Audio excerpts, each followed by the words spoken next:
Ustazah Khadijah Ahmad. Jadi kita doakan panjang umur, sehat afiat, dijauhkan dari segala penyakit zahiran wa batinan. Amin. Amin ya rabbal alamin.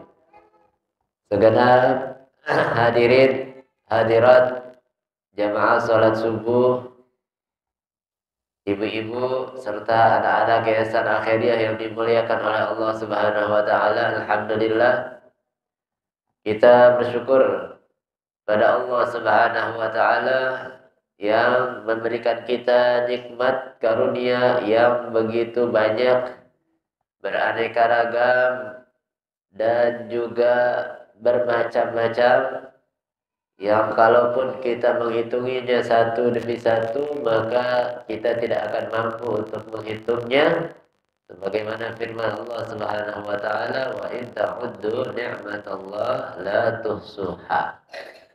Jika kau menghitung nikmat-nikmat Allah, maka engkau tidak akan dapat menghitung satu persatu daripada nikmat-nikmat Allah Subhanahu wa taala.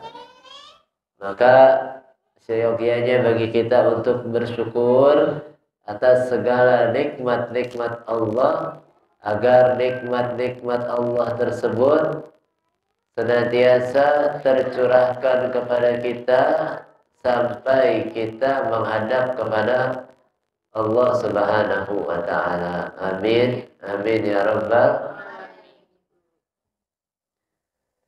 Salawat beserta salam kita haturkan kepada junjungan kita Nabi besar Muhammad sallallahu alaihi wasallam yang telah ambil. Mana sih? Nuntun kita umatnya minal zulumati ilan nur, minal akhlaqil fasidah ilal akhlaqil karimah. Hadirin hadirat yang dimuliakan oleh Allah Subhanahu wa taala, melanjutkan daripada kajian kita yang lalu, al-faslu tasi' fi shaumit tatawwu'. Bagian pasal yang ke-9 dari kitab Maqasidus Shaum lil Imam Al-Izz ibn Abdissalam, tentang puasa sunnah. Puasa wajib boleh kita bahas. Puasa sunnah sekarang kita mau bahas. Qala al-awwal fi dhibbis shaum. Bagian pertama adalah puasa yang sehari dilaksanakan, sehari tidak dilaksanakan. Sehari puasa, sehari tidak. Qala sallallahu alaihi wasallam, inna ahabba siyam ilallah siyamu Dawud. Sesungguhnya paling dicintainya puasa, paling disukainya puasa oleh Allah Subhanahu wa taala adalah puasa Nabi Daud. Gimana cara puasa Nabi Daud? Puasanya satu hari puasa, satu hari tidak puasa. Sepanjang tahun begitu. Melaksanakan daripada puasa Daud. Dan memang ini puasa ibadah yang khasiatnya lumayan banyak untuk mengabulkan hajat. Sebab puasa ini adalah metode untuk melawan daripada hawa nafsu. Dan melawan hawa nafsu ini sebagai pemicu daripada kecintaan Allah kepada seorang hamba. Sebagaimana yang sering kita sampaikan, seorang yang kafir yang dia mempunyai keramat berupa bisa melihat dan membaca hatinya orang, padahal dia adalah seorang yang kafir. Ternyata setelah ditelusuri, dia itu selalu melawan daripada hawa nafsunya. Apapun yang hawa nafsunya inginkan, pasti dia akan melawan daripada hawa nafsunya tersebut. Sehingga dia meskipun kafir, tetap mendapatkan kemuliaan, keramat dari Allah Subhanahu wa taala. Dan keramat yang paling besar yang dia dapati adalah taufik hidayah dari Allah sehingga dia diberikan hidayah masuk ke dalam agama Islam. Ini berkat daripada melawan hawa nafsu. Nah, puasa adalah melawan hawa nafsu. Ini puasa adalah melawan hawa nafsu. Jadi ini puasa metode kita untuk melawan hawa nafsu. Jadi apa namanya, terlebih lagi puasanya Nabi Daud yang dia hari ini puasa, besok tidak puasa, hari ini puasa lagi, besok nggak puasa lagi, rutin.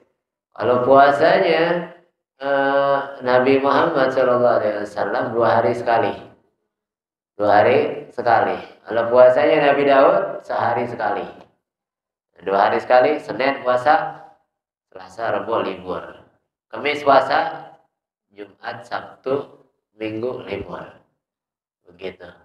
2 hari sekali dah kurang lebih. 2 hari sekali itu Nabi Muhammad puasa Senin dan Kamis. Begitu. Wa habbal salati ilallah salatu Daud alaihi salam. Dan salat yang paling dicintai, cara salat yang paling dicintai oleh Allah adalah cara salatnya Nabi Daud. Gimana ya salatnya beliau? Karena yanamu nisfal lail. Ini sama mirip dengan caranya Nabi Muhammad SAW. Beliau tidur setengah malam. Habis Isya berapa lama? Beberapa saat setelah Isya beliau tidur. Tidur sampai setengah malam. Kita anggap jam 11:30. Habis itu artinya dia tidur setengah malam tuh. Kalau malam ada 10 jam, dia tidur 5 jam. 5 jam dia tidur. Tidur 5 jam, habis itu melek sepertiga malam. Sepertiga berarti 3 jam dia melek. Kurang lebih 3 jam dia melek untuk ibadah. Wa yanamu sudusahu. Habis itu tidur lagi 6 sepertiga, seperenam dia tidur lagi, seperenam malam. Seperenam malam kurang lebih berapa itu? 1,5 jam atau setengah jam atau 1 jam begitu. Dia tidur lagi sampai wa kana yasumu yawman wa yaftir yawman la yafir illa laqa. Begitu cara sholatnya Nabi Daud begitu. Nabi juga begitu sama. Jadi sebelum subuh ada istirahatnya beberapa saat, setengah atau 1 jaman. Nabi Muhammad begitu. Baru habis itu sholat subuh. Bahkan tuh Nabi Muhammad SAW sunnah seseorang yang setelah sholat fajar, sholat qobliyah subuh tuh, habis sholat qobliyah subuh kita baca doanya, Allahumma robba Jibril wa Mikail wa robba Sayyiduna Muhammad antaghfirli. Terus doa lagi yang selanjutnya yang diajarkan, Allahumma bihaqi Hasan dan Husain, dan seterusnya. Setelah doa itu Nabi Muhammad tiduran gitu. Mau di masjid atau di rumahnya. Di masjid tiduran begitu, tiduran terus bangun. Begitu. Tidur 1 atau setengah detik, setengah menit, 1 atau setengah menit, dibangun lagi. Baru dah baca subhanallah bihamdihi, atau baca ya hayyu ya qayyum la ilaha illa anta. Ini zikir untuk menghidupkan hati biar hatinya enggak mati. Hati yang hidup ini penting agar bisa menerima nasihat. Kalau hati yang mati enggak bisa menerima nasihat, enggak bisa menerima kebaikan. Ini hati yang hidup. Bacanya ya hayyu ya qayyum la ilaha illa anta, dibaca 40 kali sebelum subuh. Dibuat menghidupkan daripada hatinya orang. Terus lagi baca subhanallah bihamdihi subhanallahil azim astaghfirullah. Ini zikir pembawa rezeki. Gitu apa namanya, kita punya guru tuh Habib Ali bin Abdurrahman As-Segaf, itu ajarin zikir ini subhanallah bihamdihi subhanallah alazim astagfirullah. Ini rizki apa namanya, zikir yang kalau dibaca orang rizkinya nggak bakal putus. Kata beliau, rizkinya bakal terus ngalir, bakal terus terbuka, bakal terus diberikan oleh Allah Subhanahu wa taala. Subhanallah bihamdihi subhanallah alazim astagfirullah. Terus ditutup dengan istighfar. Astaghfirullah lil muslimin wal muslimat, astaghfirullah lil mu'minin wal minat 27 kali. Itu disebutkan bahwasanya orang yang minta ampun buat kaum muslimin, muslimat 27 kali dalam sehari, maka dia digolongkan sebagai kekasih-kekasihnya Allah Subhanahu wa taala. Jadi ini apa namanya, amalannya simple, nggak terlalu berat. Apa namanya, tapi pahalanya luar biasa. Begitu. Nggak terlalu berat kalau yang biasa bangun malam. Kalau yang susah bangun malam, susah banget bangunnya. Begitu. Emang sedikit, cuma 27, cuma 40, cuma 100. Subhanallah bihamdi subhanallah 100. Sedikit bacanya, tapi bacanya waktunya subuh. Meleknya yang susah. Begitu, bukan jumlahnya, tapi meleknya. Itu habis zikir itu baru deh sholat subuh. Kalau sempat baca doa fajar namanya, ada doa fajar. Itu di situ tuh ada tulisan itu doa fajar. Itu doanya Nabi Muhammad SAW. Allahumma inna nas'aluka rahmatan min indika tahdi biha qalbi wa tajma'u biha syamli wa ta'lumu biha sya'si wa tarudu biha ulfati wa tuslihu biha dini wa tahfadhu biha ghaibi wa tarfa'u biha syahidi wa tuzaki biha amali wa tubayyid biha wajhi wa tulhimuni biha rushdi wa ta'simuni biha min kulli su'. Terus lagi masih panjang doanya, lumayan panjang. Apa namanya, itu doanya Nabi Muhammad SAW. Disebutnya oleh ulama doa fajar. Jadi doanya sebelum sholat subuh dibacanya. Doa minta hidayah segala macam diminta di situ. Allahumma inna nas'aluka apa namanya, Allahumma atini imanan shadiqa wa yaqinan laisa ba'dahu kufur wa rahmatan analu biha syarafa karamatika fid dunya wal akhirah. Allahumma hdina muhtadin ghairu dhalin wa la mudirin harban li a'daik wa silman li awliyaik wa hibbu bihbikan nas wa nu'ali bi adawatika man khalafaka min khalqik. Begitu. Jadi itu doa fajar, masih panjang lagi tuh. Itu belum separohnya tuh. Kayaknya pernah dibagiin waktu itu, pernah nggak? Kayaknya pernah dibagiin tuh. Ntar boleh. Ya selembar. Di buku Dalilul Muslim ada tuh. Di buku Dalilul Muslim boleh dilihat. Ada namanya doa fajar. Di halaman paling pertama. Ya, di Dalilul Muslim. Doa pertama tuh doa fajar. Udah habis itu baru sholat subuh. Habis sholat subuh, baca zikiran, baca salawat busro'nya. Ya kita udah hafal. Allahumma sholli ala sayyidina Muhammadin sahibil busyra salatan tubashshiruna biha wa ahlana wa auladana wa jami' masyayikhina wa mu'allimina wa talabatana wa talibatina min yaumina hadza ila yaumil akhirah. Salawat busyra dibaca 41 kali. Itu kata Habib Segaf Baharun yang menulis, yang mendapatkan ilham daripada salawat ini langsung dari Nabi Muhammad SAW, mengatakan bahwasanya ini baca 41 kali. Kalau benar bacaannya, maka itu khasiatnya sama kayak baca Yasin 41 kali. Kita kalau baca Yasin 41 kali, khasiatnya sangat luar biasa. Kabul hajat, mudah urusan, segala macam deh itu. Maka baca salawat busyra ini sama khasiatnya seperti baca Yasin apa namanya 41 kali. Jadi yang bicara langsung Habib Segafnya langsung di depan kita sendiri. Apa namanya, ketika kasih ijazah ini salawat langsung bilang, beliau bilang begitu. Boleh bacanya dengan cepat, Allahumma sholli ala sayyidina Muhammadin sahibul busra, atau boleh juga dinadain. Nah ini nadanya ini juga beliau nggak asal pilih nadanya, tapi beliau melalui isyarah dan juga melalui mimpi bertemu dengan Nabi Muhammad SAW. Nah, nadanya yang biasa kita dengar tuh, cuman jangan dibanyakan lagu, jangan digaya-gayain.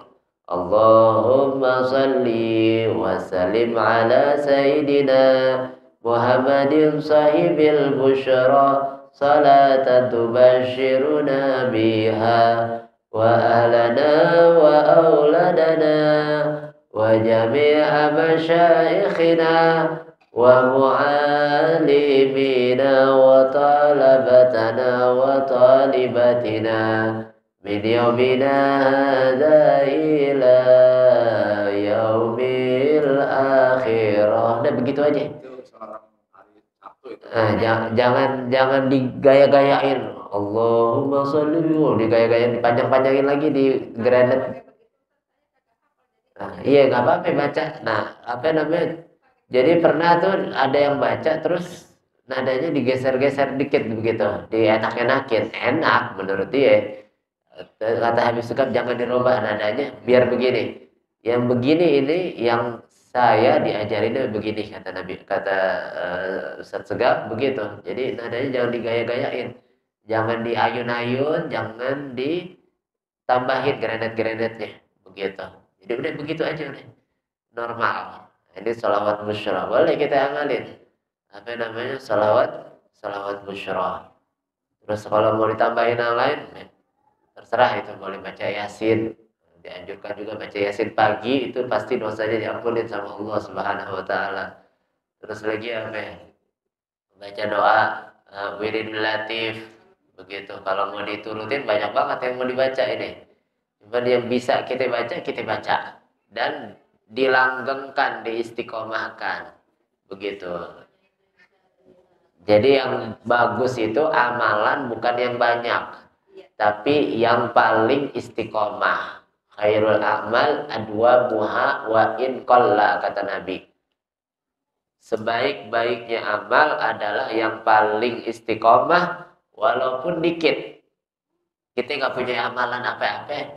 Cuman baca Yasin setiap hari. Udah itu istiqomahin. Gak usah baca Yasin 41 kali. Cuman sekali doang. Kalau lagi ada hajat doang lagi. Begitu. Atau kita baca semua wiridan panjang hari. Habis itu seminggu, sebulan gak dibaca-baca lagi. Begitu. Mendingan sedikit-sedikit. Di bulan Ramadan baca Al-Quran khatam 2 kali. Alhamdulillah. Habis itu gak disenggol setahun penuh. Ketemu bulan puasa lagi.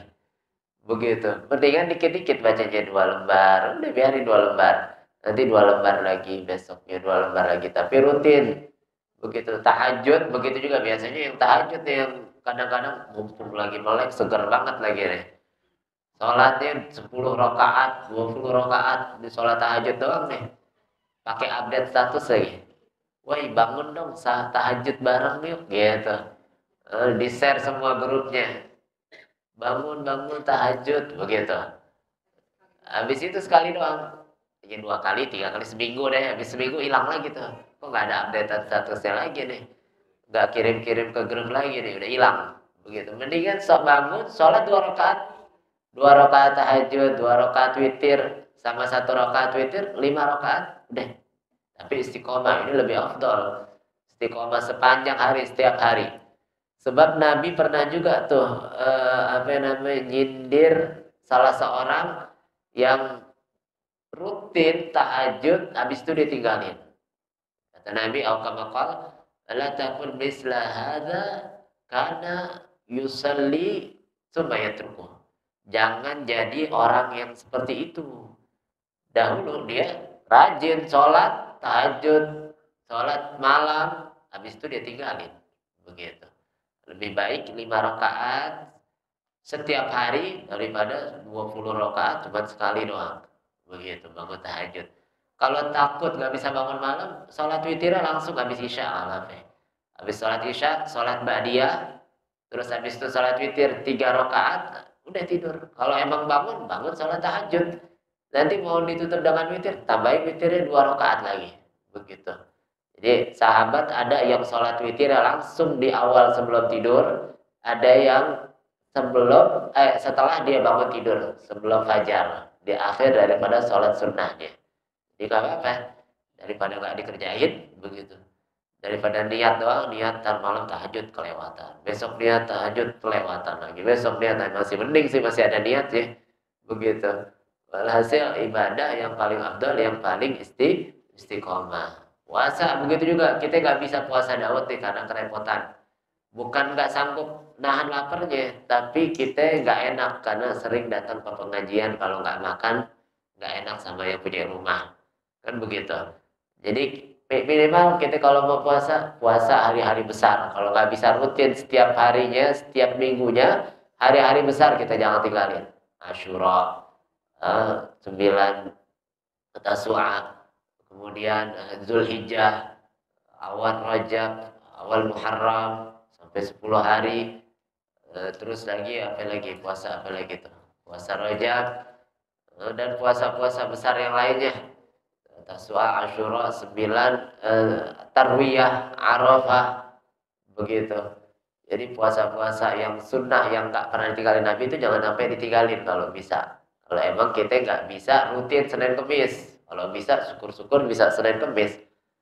Puasa sunnah sekalian kodok sekalian diet, begitu. Sekalian diet. Jadi ini puasanya Nabi Daud, puasa yang paling disukai oleh Allah Subhanahu wa taala. Salatnya Nabi Daud, salat yang paling dicintai oleh Allah Subhanahu wa taala. Jadi kita lagi latihan tahajud, latihan bangun malam. Tinggal kita terusin. Habis puasa, habis Ramadan, nah kita lanjutin, tinggal kelanjutin doang. Mungkin suasananya agak berbeda, lebih berat bangunnya. Kenapa? Karena setannya udah gak diikat. Begitu. Karena pintu sorga nggak terlalu lebar di mukanya. Pintu sorga sekarang bulan Ramadan dibuka selebar-lebarnya, neraka ditutup. Makanya gampang mau berbuat baik, gampang bangun tahajud paling gampangnya bulan Ramadan. Berbuat baik, sedekah paling gampangnya. Begitu. Buktinya kita lihat orang-orang yang pelit-pelit sekarang kelihatan di pinggir jalan bagi-bagi takjil. Aduh gitu. Orang-orang yang nggak pernah ngasih-ngasih jadi ngasih. Kenapa? Karena memang gampang untuk berbuat baik di bulan Ramadan. Ujiannya kapan? Ujiannya nanti di luar Ramadan. Masih baik kayak begitu apa enggak? Masih bisa tahajud apa enggak? Masih bisa qiyamul lail atau enggak? Masih bisa sholat berjamaah apa enggak? Minimal nih kita ambil keuntungan dari Ramadan ini, jangan sholat kecuali berjamaah. Begitu minimal. Sholat jangan kita lakukan kecuali berjamaah, sholat 5 waktu. Terus apa lagi yang paling gampang? Qobliyah, ba'diyah jangan ditinggalin. Itu qobliyah, ba'diyah tuh Nabi siapin, Allah siapkan istana di sorga buat orang yang sholat 12 rakaat setiap harinya. 12 rakaat, padahal qobliyah, ba'diyah ada banyak tuh, karena ada yang apa namanya muakkad, ada yang muakkadah, ada yang ghairul muakkadah. Begitu, ada yang Nabi gak pernah tinggalin, ada yang sesekali Nabi pernah tinggalin juga. Kalau kita kerjain semuanya, ini sangat luar biasa dan nggak banyak nempel sama sholat, jadi gampang kerjainnya. Sebelum sholat zuhur, qobliyah 2 rakaat atau 4 rakaat. Setelah sholat zuhur 2 rakaat atau 4 rakaat. Sebelum sholat asar 4 rakaat. 4 rakaat boleh 2 salam atau satu kali sekaligus salam, satu salam, satu tahiyat. Setelah maghrib 2 rakaat. Atau kalau mau ditambahin lagi semangat, tambahin sholat awabin 6 rakaat. Usolli sunat awabin rakaataini lillahi ta'ala 6 kali. 6 rakaat 3 kali berarti. Qobliyah asar, qobliyah isya, ba'diyah isya 2 rakaat. Qobliyah subuh sedikit dan bareng sama waktu sholat. Begitu.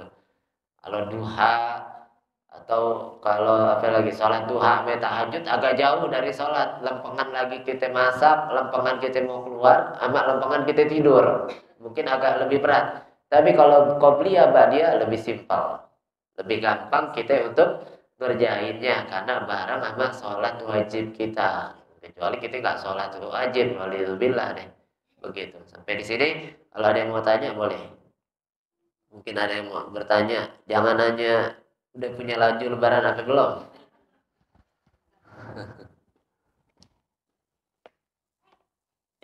Lebaran tinggal berapa hari lagi deh? Masih lama. Kalau yang udah punya baju pengen buru-buru lebaran. Kalau yang belum punya baju biar lama, biar kalau bisa nambah 2 bulan lagi. Sampai punya baju. Gitu. Jadi punya baju lebaran itu nggak wajib. pakai baju baru waktu lebaran sunnah, nggak wajib, tapi punya baju lebaran, punya baju baru di hari raya itu sunnah. Jadi kalau sholat id hari raya sunnahnya pakai baju baru. Kalau hari Jumat sunnahnya pakai baju yang putih. Apa namanya?